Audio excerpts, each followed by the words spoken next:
My name's Paul J. I'm from the Smokeeaters. We're in Amsterdam. This is the Amsterdam dance event, and this is a little dinner we're putting on during the event. We're actually calling it Smoke Eating, and as you can see maybe behind us, there's a few people here enjoying some of the tasty food that we've offered. I'm Simon, I'm also from the Smokeeaters, and yeah, we're here to have a sort of informal gathering of different journalists, promoters and people within the music business to explain a little about what we do and to maybe let people know the future scene being in audio-visual or our interpretation of that.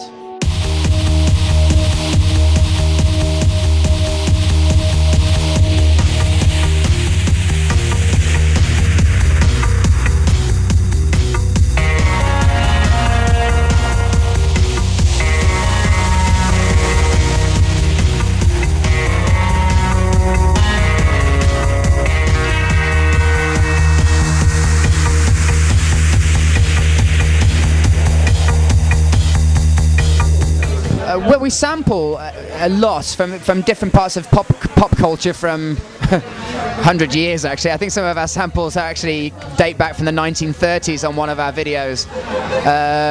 Anything is up for grabs, basically. Anything that we see and we feel we can put it into a story that connects to the music, then we use it. My background is from art college, and I got into DJing when I was at art college. And one of the things that interested me about electronic music was the fact that it was always forward-looking and progressive, and that's something that's always interested me. And I felt like actually that the dance music was getting a little bit stale. And when I saw the visual thing, I thought, yeah, this is moving forward, and it connects in a line in things that I've been doing. And so, you know, it's a kind of full circle in that way. And we are really interested in just taking from everywhere and reinterpreting it in a dance floor context. That's what we do. Like pop art, basically. In exactly the same vein as pop art and the original hip-hop artists, for example. They're sampling and creating something new from that. So we would never play a straight sample. We would never take something and just play it how it was, because we consider that plagiarism. But if you reinterpret something and bring it a new level, then that's pop art. But at the same time, we're focused on the dance floor as well. So we're giving something artistic, but actually it's still got its feet on the dance floor, using repetitive imagery to sort of like translate repetitive beats that you hear, repetitive music. Yeah, when we build a track, because of our experience in making music in the past, we use very much the same technique. So we repeat little snippets throughout a tune, and just like we would with a sound in a piece of dance music. So everything is always thinking about the dance music, but using different tools to create what we do, the audio visual.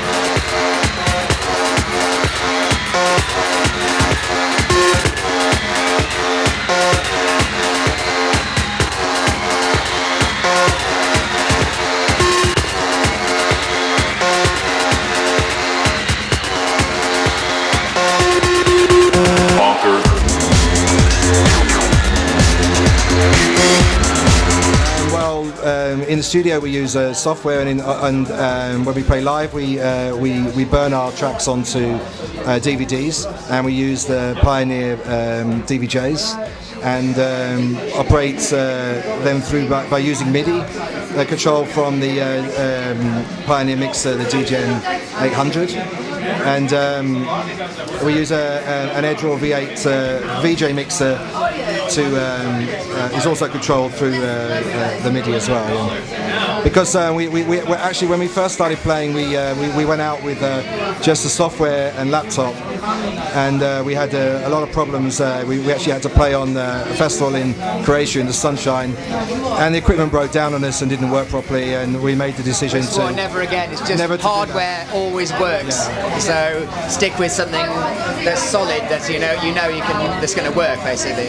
We do add samples through a laptop, extra samples, but if the laptop breaks down, we can rely on the hardware. That's the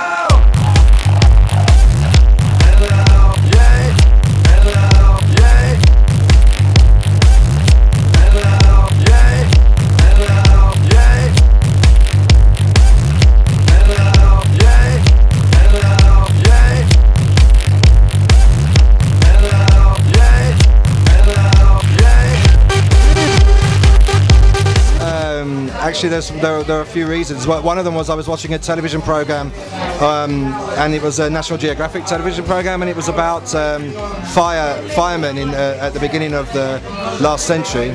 And the fireman that used to go in first into a building, used to go up the ladder and into a building, was called the Smokeeater.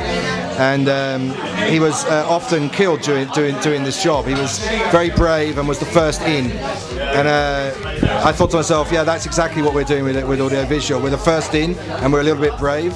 So it's a Smokeeater suited the mood of what I was doing at the time.